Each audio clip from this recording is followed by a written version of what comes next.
L'incendie d'une boîte de nuit à Dublin, 49 morts, 130 blessés.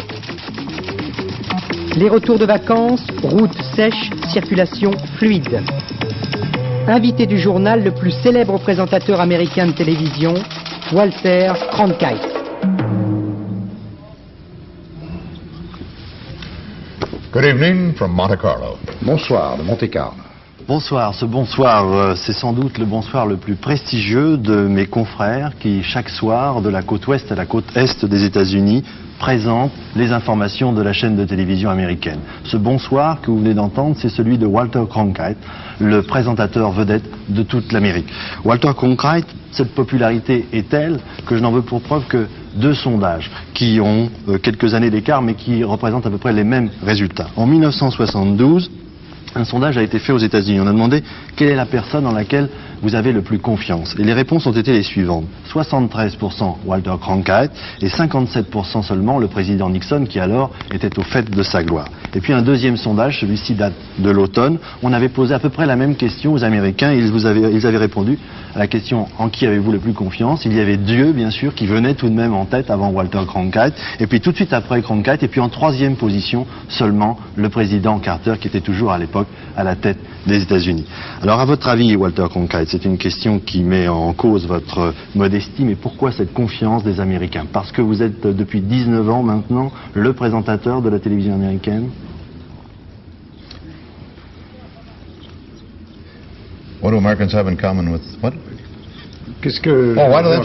Non, pourquoi est-ce qu'ils me font tellement confiance? Oui.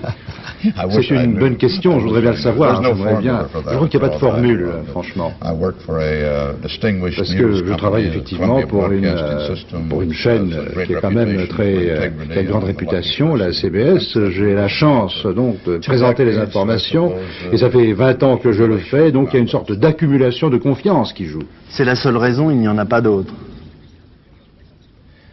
Je ne vois pas très bien ce que ça pourrait être. J'essaye de faire mon métier de journaliste correctement, honnêtement. Je crois que nous n'avons pas commis d'énormes bévues ces dernières années, c'est peut-être pour cela.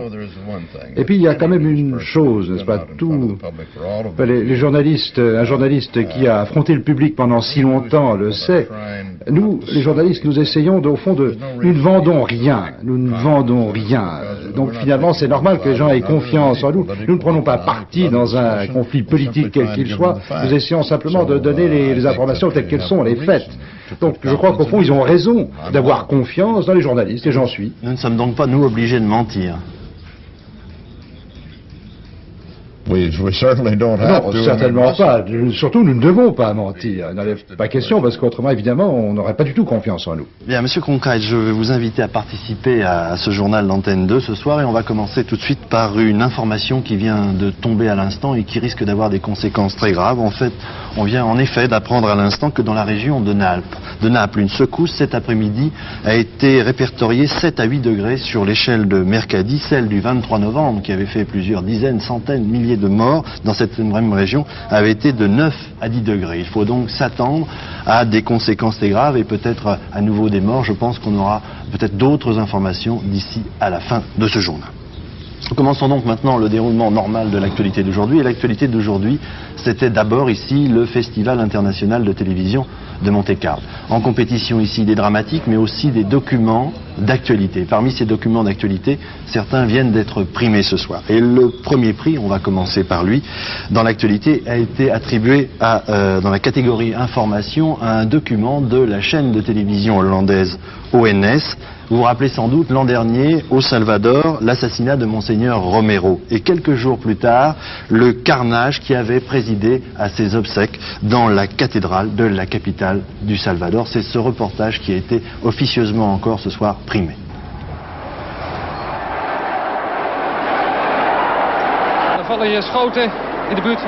J'entends tirer près de la cathédrale. Les attaques sont menées comme il y a un an.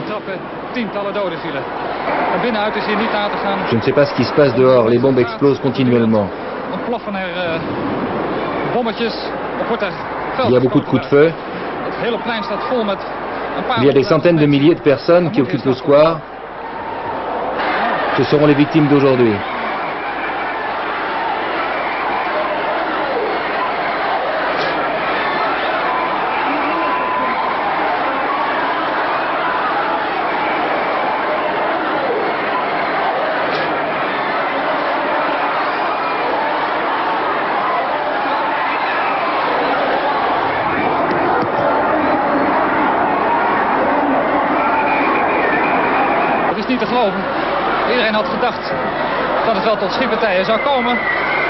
C'est incroyable, tout le monde va être tué.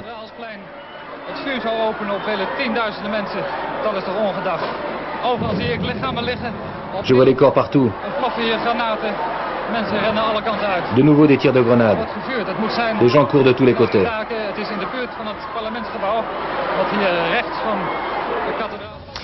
Le grand événement de la semaine sur le plan international aura été la remontée du dollar qui a coté hier à la Bourse de Paris 5 francs 06. Jamais depuis 4 ans la monnaie américaine n'avait franchi la barre des 5 francs. Alors Monsieur Conkright, quelle est à votre avis la raison principale de cette confiance renforcée dans la monnaie américaine? Est-ce que c'est uniquement l'arrivée au pouvoir du président Reagan? Est-ce que l'interprète pourrait répéter la question? Parce que voilà, j'ai besoin d'un tout petit peu plus de volume pour bien l'entendre, ça me va pas.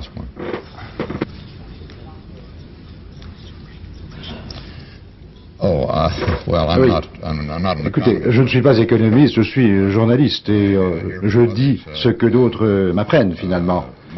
Mais je pense, pour ma part, que l'élection de Reagan a certainement joué un rôle, mais il est certain aussi que les taux d'intérêt extrêmement élevés aux États-Unis constituent probablement la clé de cette hausse du dollar actuellement. Parce que quand on atteint de tels taux d'intérêt, c'est un petit peu normal que cela attire beaucoup d'argent.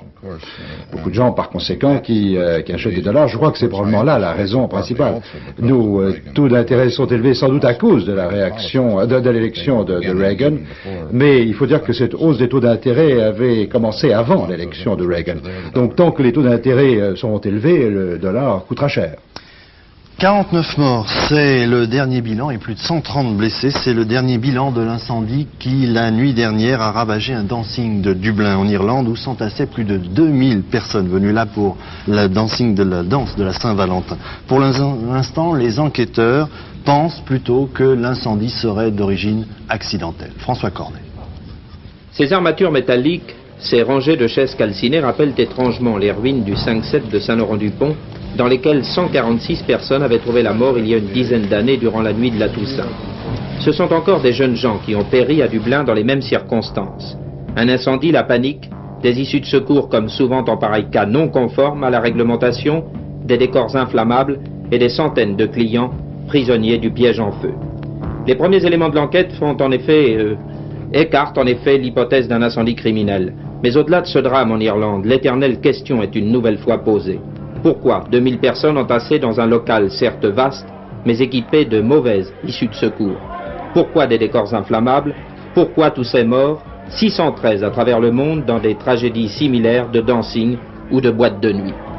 Le mercantilisme, il ne faut pas se voiler la face, est dans la plupart des cas responsable de la mort de ces jeunes gens âgés de 20 ans.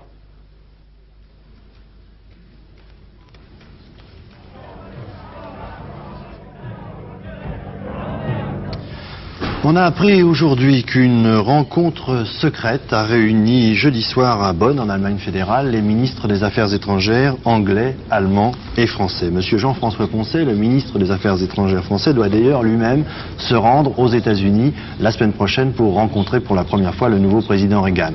Monsieur Reagan qui, hier, a téléphoné assez longuement au président français, monsieur Giscard d'Estaing. Walter Cronkite, les Européens semblent un petit peu inquiets des rapports que M. Reagan veut avoir avec eux. Est-ce que c'est votre impression? Of Mr. Reagan? L'impression de M. Reagan. Quelle est mon impression de M. Reagan? Je peux vous dire que je le connaissais lorsqu'il était gouverneur de Californie et même avant d'ailleurs, tout à fait au début de sa carrière politique, et je suis très frappé par sa personnalité. C'est un homme extrêmement sincère, qui a un grand charme, qui a une personnalité forte, et je pense qu'il aura la possibilité de communiquer, il pourra communiquer, faire passer son message au peuple américain, ce qui est très important pour un président américain actuellement. Concernant ses politiques, les politiques qu'il suivra, nous n'en savons pas grand-chose pour l'instant. Sa campagne était fondée sur une formule assez simple. Il s'agissait pour lui de revenir au grand moment du passé. L'idée étant qu'on pourrait apparemment le faire très simplement simplement en réduisant les dépenses publiques et en augmentant, en améliorant notre position en matière de défense. Mais alors, pour y arriver, est-ce qu'il y arrivera? D'abord, est-ce qu'il pourra réduire les dépenses publiques autant qu'il le pense, tout en équilibrant le budget, et faire marcher l'économie? Il faut voir ce que ça donne en pratique, et beaucoup de gens doutent que le gouvernement pourra faire ce que le candidat a proposé de faire. Est-ce qu'il pourra également obtenir que le Congrès consacre les fonds nécessaires à renforcer, comme il le souhaiterait, la position militaire des États-Unis? Alors en politique étrangère, que veut-il faire? Nous n'en savons pas grand-chose. Nous ne savons pas quelle sera sa politique étrangère. Il faudra attendre, voir ce que ça donnera. Le peuple américain est tout aussi préoccupé, plus préoccupé même que les Européens à ce sujet. À New Delhi, la conférence des pays non alignés s'est terminée aujourd'hui par un appel au retrait des troupes étrangères stationnées en Afghanistan. Un appel qui a été tout de suite rejeté d'ailleurs par le gouvernement en place à Kaboul. Le commentaire de Philippe Gassot. Comme on pouvait s'y attendre, Kaboul a rejeté la conclusion de l'Assemblée des pays non alignés demandant le retrait des troupes étrangères d'Afghanistan. Pourtant, il a fallu reculer la clôture de la conférence de 24 heures pour arriver à trouver un semblant d'accord. Un exemple d'unité dans la diversité, comme l'a précisé le président indien M. Rao. Quoi qu'il en soit, la conclusion qui émane des pays opposés à l'action soviétique est parvenue à faire accepter l'idée générale de retrait des troupes étrangères pour le Cambodge et l'Afghanistan, même si le représentant de ce pays a préféré voir écrit que soit mis fin aux interférences extérieures. Nuance. Autre manière de victoire pour les modérés, le maintien de l'Égypte dans le mouvement des non-alignés, dont plusieurs pays arabes demandaient l'exclusion. Enfin, pour mettre fin à la guerre Irak-Iran, le seul point d'accord a été de mettre en place un projet de médiation. Je vous parlais tout à l'heure de la secousse tellurique qui a touché cet après-midi une nouvelle fois la région de Naples. Eh bien, j'apprends à l'instant que dans les rues de Naples, un mouvement de panique s'est produit et qu'un bon nombre d'habitants sont dans les rues en attendant la suite des événements. Premier contact entre le syndicat Solidarité et le nouveau gouvernement polonais. Monsieur Lech Walesa a rencontré ce matin le vice-premier ministre. Et parallèlement, on a appris qu'à la fin du mois de décembre 1980, le Parti communiste soviétique a envoyé une lettre au Parti communiste italien l'accusant de soutenir les forces antisocialistes actuellement en Pologne. Pensez-vous, Monsieur Cronkite, que tous ces événements et la personnalité de Monsieur Reagan font que nous allons vers une nouvelle période de guerre froide, comme on appelle? Je ne sais pas si ce serait à cause de la Pologne plus particulièrement, mais je crois qu'effectivement s'ouvre devant nous une nouvelle ère de guerre froide, en partie en raison de l'intervention soviétique en Afghanistan et également les positions soviétiques de parlement montrent, c'est-à-dire l'appui que donne l'Union soviétique à des mouvements militaires dans un certain nombre de pays en voie de développement. Et puis il y a également évidemment l'arrivée de l'administration Reagan à Washington. Je pense que les exigences de la politique intérieure aux États-Unis, la position des républicains de droite, de conservateurs, et leur position est telle qu'il faut bien qu'ils montrent qu'ils ont une position dure vis-à-vis de l'Union soviétique et qu'ils négocient à partir d'une position de force. Parce qu'ils ont accusé longuement les démocrates dans le passé d'avoir été trop faibles en la matière, donc ils doivent bien montrer qu'eux sont des durs. Et je crois que on verra sans doute une sorte d'escalade du dialogue, notamment du côté américain, vis-à-vis de Moscou. Seulement, je pense qu'après ce premier démarrage, finalement, l'administration actuelle, comme toute autre administration américaine, cherchera à éviter les tensions et à les supprimer plutôt qu'à les créer, et donc trouvera moyen, je pense, de trouver un modus vivendi avec l'Union soviétique. Après le départ de M. Sadat de Paris, le représentant de l'OLP en Europe, M. Ibrahim Sousse, accuse le président égyptien d'être venu à Paris et en Europe pour essayer justement de convaincre les Européens de le suivre dans ses manœuvres avec Israël. Monsieur Cronkite, je n'oublie pas que c'est un peu à cause de vous qu'a eu lieu la rencontre historique entre M. Begin et M. Sadat. Je voudrais que vous nous rappeliez ce souvenir. Un jour, vous avez interviewé le président Sadat et, paraît-il, vous lui avez dit pourquoi vous ne rencontreriez pas M. Begin? Est-ce que c'était aussi simple que ça? Well, almost. Pratiquement.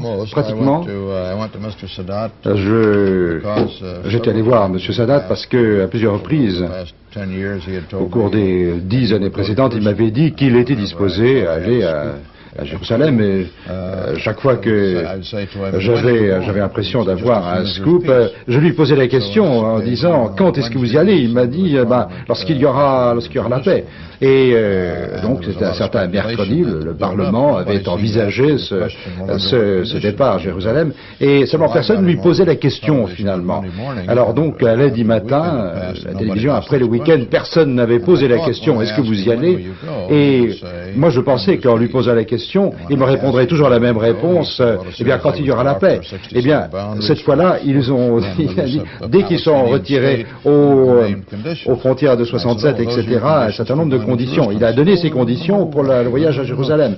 Et je lui dis, est-ce que ce sont vos conditions? Il a dit non, ce sont mes conditions pour la paix. Je ne mets aucune condition à une visite éventuelle à Jérusalem. Alors je me suis dit, au fond, s'il n'y a vraiment pas de conditions, je vais quand même le pousser dans ses retranchements. Alors je lui dis, bon, à ce moment-là, est-ce que vous iriez cette semaine-ci?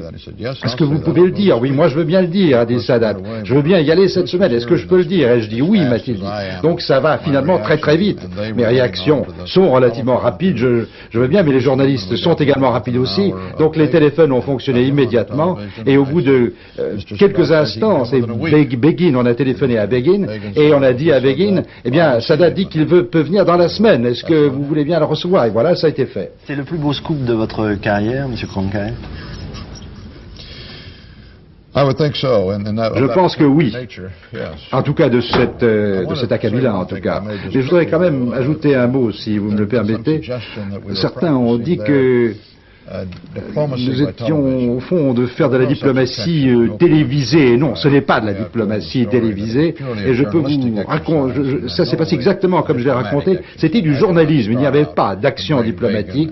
Je n'ai pas entrepris, je n'ai pas pensé que ma mission était de les réunir. J'ai fait un travail de journaliste. Oui. Ce jour-là, vous vous êtes senti un homme très puissant ou très chanceux? Non, il n'y avait pas de puissance. Les médias, oui, ont beaucoup de puissance, moi non. Et quel est votre plus grand regret?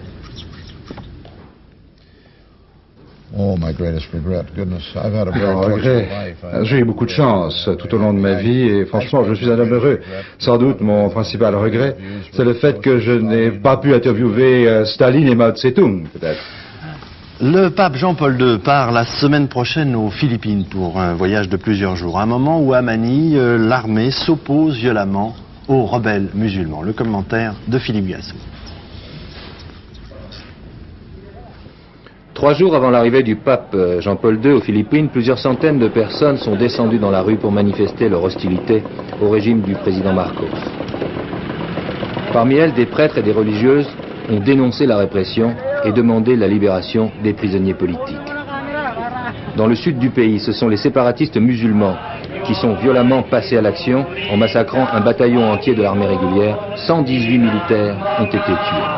Un prologue tragique pour le voyage du pape qui, pour raison de sécurité, célébrera la messe sur l'aéroport de Davao City, la plus grande ville de l'île de Mindanao.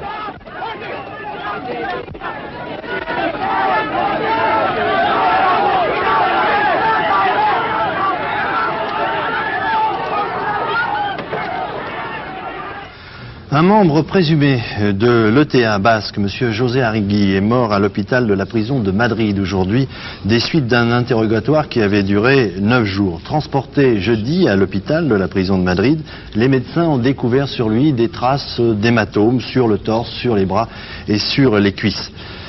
Plusieurs policiers ont été suspendus à la suite de la mort de ce membre présumé de l'ETA, et les partis politiques et les syndicats basques appellent à une grève générale lundi et à des manifestations à travers la province espagnole. Peut-être une nouvelle affaire d'otages en Iran. 4 ressortissants britanniques qui avaient été arrêtés au mois d'août sont en prison à Téhéran, accusés d'espionnage. Ils ne seront libérés que s'ils sont innocents, sinon ils seront jugés. C'est ce qu'a déclaré M. Nabhadi, le représentant iranien en ce moment même à New Delhi à la conférence des non-alignés. Le marine Gardwood, accusé d'avoir collaboré avec les Vietnamiens prisonniers, il s'était évadé plusieurs fois. Ensuite, il avait servi de traducteur dans un camp de prisonniers. Il risquait la peine de prison à vie. Finalement, il a simplement été dégradé et expulsé de l'armée américaine. Walter Cronkite, vous avez suivi cette affaire du marine Gardwood? Which matter is this now? Oh, the Garwood matter. Ah oui, le Gardwood, oui. Si. Well, we followed it, Oui, nous l'avons suivi, bien sûr, en tant que journaliste. Je l'ai suivi, oui, comme journaliste, c'est tout. Est-ce que vous pensez que l'affaire du Vietnam a été la grande affaire de ces 40 dernières années aux États-Unis, qui a le plus marqué les États-Unis? Oh yes, I don't think there's any Oui, question of doubt. sans l'ombre d'un doute, sans l'ombre d'un doute. À la fois pour l'outre-mer et également sur le plan intérieur aux États-Unis. Parce que c'est une affaire qui a divisé les États-Unis. C'était une aventure extérieure. Le peuple américain n'était pas du tout uni et ça n'a pas du tout amélioré notre image dans le monde. Je voudrais ajouter ceci. Je crois que nous sommes initialement entre Vietnam avec au départ de très bonnes intentions. Notre idée, je crois, était d'apporter notre soutien à un gouvernement qui avait quelque espoir de devenir démocratique. Ce n'était pas un gouvernement démocratique, mais il y avait un espoir, il y avait au moins les bases d'un régime démocratique. Seulement alors, nous nous sommes trouvés beaucoup trop engagés d'un engrenage, et c'est ça l'affaire tragique du Vietnam. Bien, nous allons en venir à l'actualité française avec les élections présidentielles. Alors bien sûr, est-ce que c'est une chose qui intéresse les Américains? Est-ce que les candidats à l'élection présidentielle française vous intéressent autrement que par Coluche interposé? We Americans are, Oui, vous savez, nous les Américains, nous sommes quand même un tout petit peu insulaires. Hein. Nous habitons très loin et nous n'avons pas finalement oublié le fait que le Concorde arrive à faire l'Atlantique en 3h25. Mais malgré cela, il y a quand même un océan qui nous sépare. Et nous sommes très préoccupés de ce qui se passe actuellement chez nous. Mais parmi ceux qui sont au courant des affaires internationales aux États-Unis, on s'intéresse évidemment. On s'intéresse à ce qui se passe dans le monde entier, et peut-être plus en France qu'ailleurs, parce qu'il y a un sentiment très profond d'amitié, d'alliance avec la France. Et ce qui se passe, qui arrive en France, préoccupe le bien-être de la France. C'est une affaire qui préoccupe qui intéresse l'Amérique. Seulement, pour l'homme de la rue aux États-Unis, les gens ne sont pas très au courant des élections françaises. Vous parlez combien de fois de la France dans un mois au cours de vos interventions à la télévision, M. Cronkite?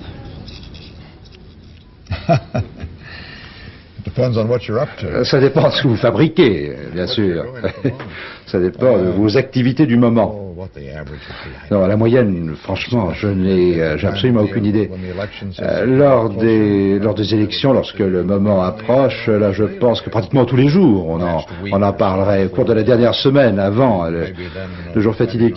Et ensuite, suivant le résultat, s'il y a un changement ou s'il y a quelque chose de surprenant qui se produit, alors là, vous aurez droit encore une semaine après les élections. Et puis ensuite, pendant un mois, peut-être plus rien. Vous ne nous oubliez pas complètement, donc. Bien, Monsieur Cronkite, vous allez partir à la retraite dans un mois à peine, le 6 mars, vous avez 65 ans.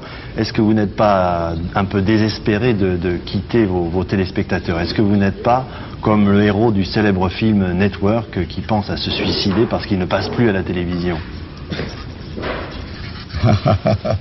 Non, rassurez-vous, pas du tout. Et de toute façon, je m'arrêterai à la télévision, je reste à la CBS, j'aurai une émission hebdomadaire cet été, et puis j'aurai de toute manière 2 émissions spéciales d'une heure par année. Ça me prendra beaucoup de temps, des voyages en France notamment, donc je ne serai pas inactif.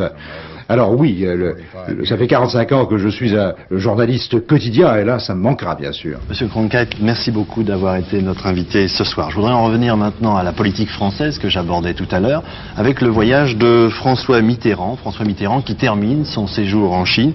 Il l'a terminé par un banquet avec le vice-président chinois, et puis aussi une visite un peu inattendue sur la tombe de Confucius. Sur place, notre envoyé spécial, Daniel Bray. Nos deux partis et nos deux peuples, merci. Un bon voyage. Merci.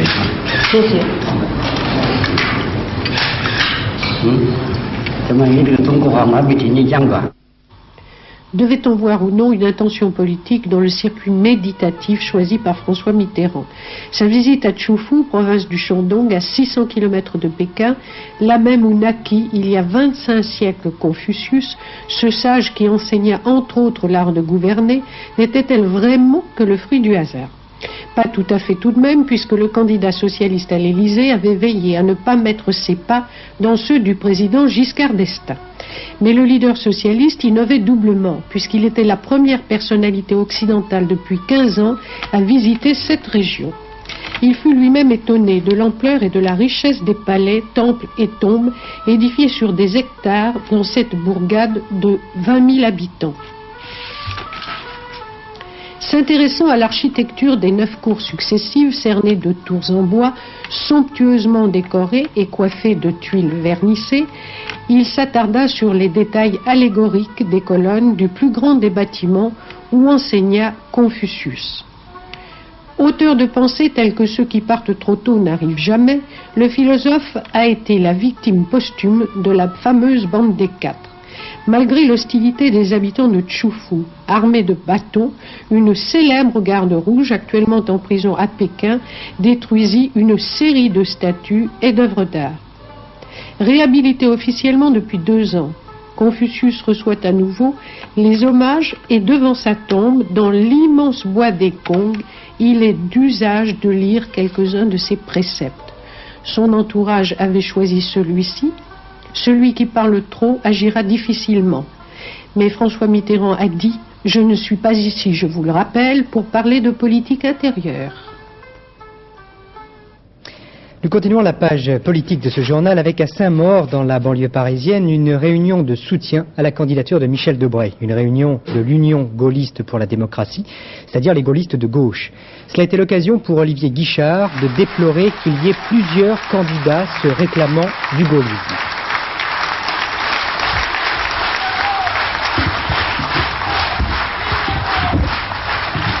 Aujourd'hui, le RPR a choisi un candidat contre un autre au nom d'un certain droit de propriété.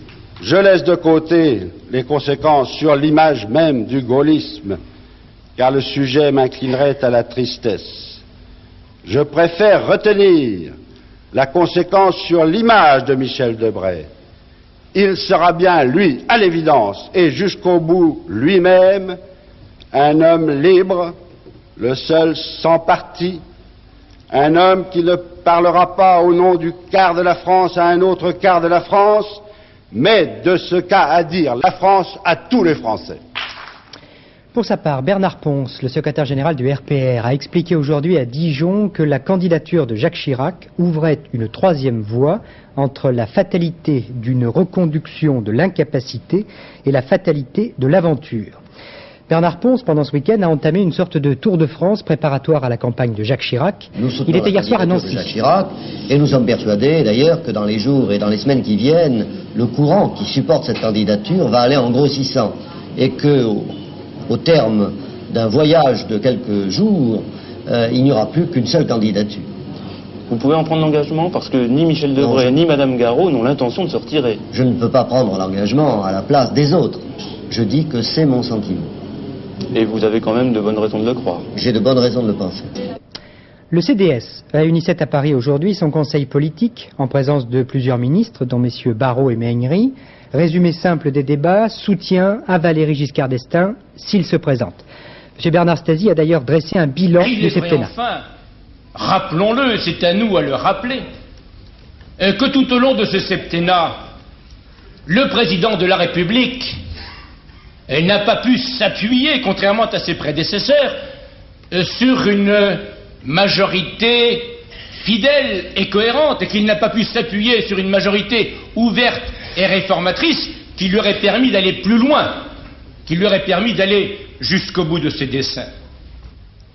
Nous nous battrons parce qu'ayant participé, notamment par l'action de nos ministres et par le soutien des parlementaires, ayant participé à tout ce qui a été accompli au cours de ces dernières années, je ne reviendrai pas sur le bilan qui a été présenté, le pouvoir d'achat préservée, la situation d'un certain nombre de catégories sociales améliorée, la sécurité de notre pays renforcée. Eh bien, ayant participé à tout cela, nous entendons bien participer plus activement encore à tout ce qui doit être accompli au cours du second septennat, et nous savons bien que plus nous serons actifs et présents dans le combat, plus nous serons influents et écoutés dans la victoire. Pour sa part, Michel Rocard, qui parlait à Mulhouse, a expliqué qu'il était désormais un supporter propagandiste actif de François Mitterrand. Je ne suis pas homme à changer d'avis. M. Giscard d'Estaing est le seul adversaire pour cette élection présidentielle. D'autre part, une polémique est en train de se développer à propos de la drogue à Villeurbanne entre les communistes et le député-maire de la ville, M. Charles Hernu. Le cercle de la jeunesse communiste de Villeurbanne lui reproche son silence sur ce fléau, en demandant par exemple quelle est la situation au lycée Pierre Brossolette. Voici la réponse de Charles Hernu.